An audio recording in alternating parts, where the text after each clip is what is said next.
नवग्रह प्रतिष्ठा उत्सव आज जगतपुर साई समीक्षा नगरस्थित बाबा खलेश्वर मंदिर प्रांगण में नवग्रह प्रतिष्ठा और यज्ञ अनुष्ठित होइछि।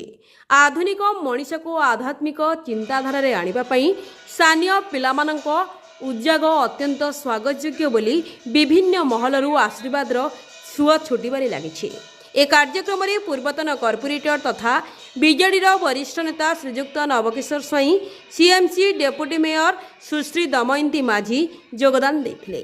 ए कार्यक्रम स्थानीय अंचल डंबरू राउत, अजय बेहेरा, स्मृति पंडा, आलोक प्रधान, हरिहर राउत, त्रिलोचन स्वाई, कालंदी सेठी, अमर राउत, सौभाग्य प्रधान, तप्पू राउत, तारिणी प्रधान, सुभाष कुमार सेठी, अजय माझी प्रमुख उपस्थित रही कार्यक्रम को परिचालना करथिले।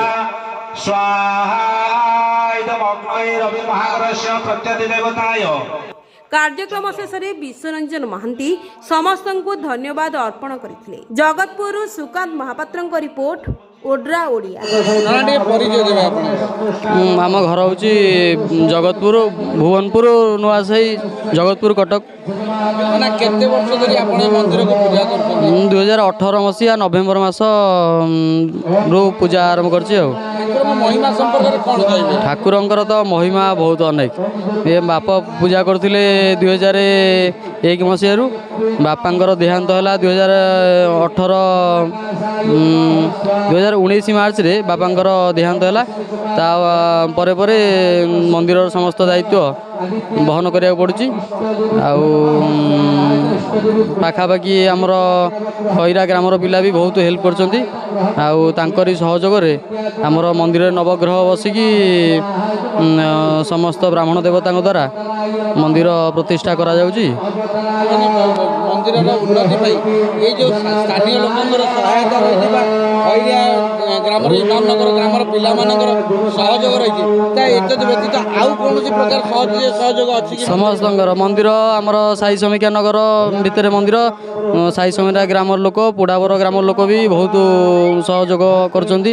मंदिर दधिनौती टू टोटाल मंदिर तैयारी हुआ पर्यंत समस्त प्रकार सहयोग समस्त पिला माने करछंती, जतद्वारा मंदिर उन्नतिकरण धीरे धीरे हो पार्छ। सीधा सड़क ना कह गले स्थानीय ग्रामवासी व्यतीत सरकार व प्रशासन पक्ष दृष्टि आकर्षण है। प्रशासन आगु दृष्टि आकर्षण किसी है पारे किसी भल सुविधा होता और बहुत काम बाकी पड़ी यथा मंदिर पोखरी अन्यान्य काम मंदिर रोष घर गोटे ना ठाकुर नीति हाँपाई बहुत असुविधार सम्मुखीन हाँ पड़ी। वर्षा दिने भी बहुत प्रकार सम्मुखीन हाँ पड़ी। मु अनुरोध करी सरकार को जदि सरकार को दृष्टिगोचर हुए मंदिर रे गोटे ठाकुर रोष घर करने साहाय्य सहयोग कले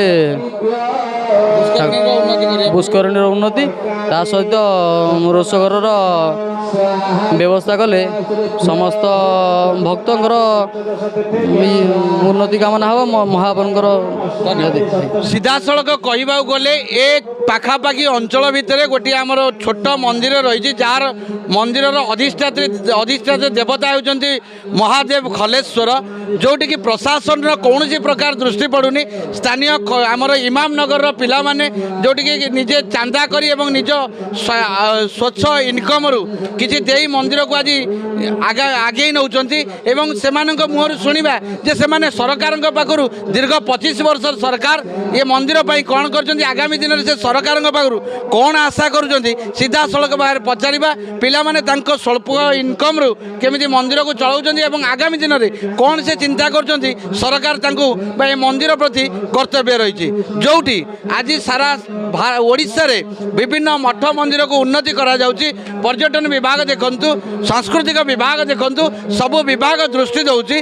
तेणु ये मंदिर प्रति कहीं वैमातृक मनोभाव पोषण करिसेंती स्थानीय विधायक हुंतु बा प्रशासन हुंतु ए प्रति कुनी पिला मानक सहित आमे आलोचना करिबा। मंदिर जेहेतु एक अवलित माने ये पड़ी आसी तेणु सरकार के पक्ष दृष्टि दि जाए ना। यदि आम चाहूँ सरकार किसी दृष्टि देला हाँ जे पोखरी एक पड़ी रही तार पुनर्धार हो आम चाहूँ। आ मंदिर भी जहाँ भी डेभलपमेंट छुआ मैंने ସବୁ ଆଦା ଉଦି କରି ଗାଁ ଯେଉଁ 2-3 ଖଣ୍ଡ ଗାଁରୁ ଆମେ ଆଦା କରିକି କରିଛୁ। ଆଉ ସେଥିପାଇଁ ଆମେ ଚାହୁଁଛୁ ସରକାର ୟା ଉପରୁ ଟିକେ ଦୃଷ୍ଟି ରଖିବା ନିହାତି ଦରକାର। ତପୁ ମନ୍ଦିର ଯାହା ଉନ୍ନତି ହେବା କଥା କିଛି ତ ହେଉନି। ଆସୁଛନ୍ତି ଯିଏ ଆସୁଛନ୍ତି ଖାଲି କହିଦେଇ ଯାଉଛନ୍ତି, କିଛି କରୁନାହାନ୍ତି। ପୋଖରୀଟା ସଫା ହେବା ଦରକାର, ବାଉଣ୍ଡରୀଟା ବୁଲିବା ଦରକାର, ମନ୍ଦିର ଜାଗା କିଛିଟା ଅଛି ସେଇଟା ବାହାରିବା ଦରକାର। କିଛି ତ ଆସୁନି, ଯିଏ ଆସୁଛନ୍ତି ଖାଲି କହିଦେଇକି ଯାଉଛନ୍ତି। ଆମ MLA ହେଉ କି ଯିଏ ବି ଆସୁ, ଯିଏ ଆସୁଛନ୍ତି ଖାଲି କହିକି ଯାଉଛନ୍ତି, କିଛି କରୁନାହାନ୍ତି। ହଁ ଜଣାଇଛି ବହୁତ ଆମ କ୍ୟାଣ୍ଡିଡେଟ୍ ଚେଞ୍ଜ ହେଲେଣି, ସମସ୍ତଙ୍କୁ ଜଣାଉଛି।